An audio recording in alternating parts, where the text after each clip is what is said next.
Баршаңызға сәлем достар, сіздермен бірге Дина. Бүгін сіздерге айраннан жасалынатын және табаға жабыспайтын 3 түрлі табаға пісіретін боламын. 3 түрлі табаға жабыспайтын және де бір жасағаннан жасалынатын блиннің рецептімен бөлісемін. Видеоны соңына дейін қараңыздар. Видео сіздерге ұнайды деген сенімдемін. Ең алдымен 400 мл айранымызға суық болсын, жылы болсын, бәрібір 2 жұмыртқа қосып, тұз және 4 қасық қантымызды қосып, бір араластырып аламыз. 320 грамм ұнымызды аздан қосып, араластырып аламыз.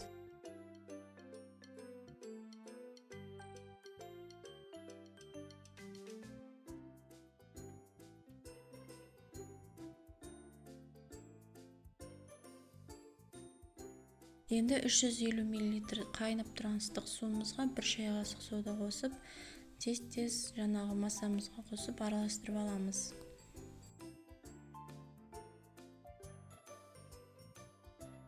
Артынан 3 ас қасық сұйық майымызды құйып, тағы бір араластырып аламыз да 10 минутқа қойып қоямыз боламыз.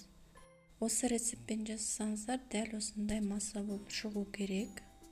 Енді мен өзімнің қолданатын және қолданбайтын табаларға да сіздерге пісіріп көрсететін боламын. Себебі жабыспайтынын көрсеткім келіп тұр. Ешқандай табаға да жабыспайды, бір жасағаннан жасалынады.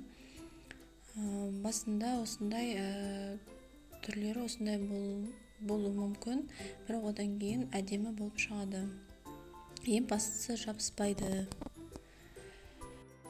Бір ескертетінім бар, ең бірінші табаларды қыздырып алу керек. Қызғаннан кейін орташа отқа қою керек. Одан кейін аз ғана майды жағып, жаңағы блинімізді пісіре беруге болады.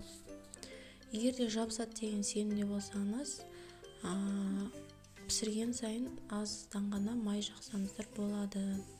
Бірақ менде жабысқан жоқ.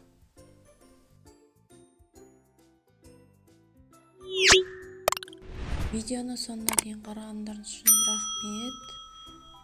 Барлықтарыңызға кеңес беремін. Осы рецептпен жасап көріңіздер. Менің видеом рецепттерім ұнап жатса, маған жазылып, лайк басып, қоңырауша белгісін басуды ұмытпаңыздар.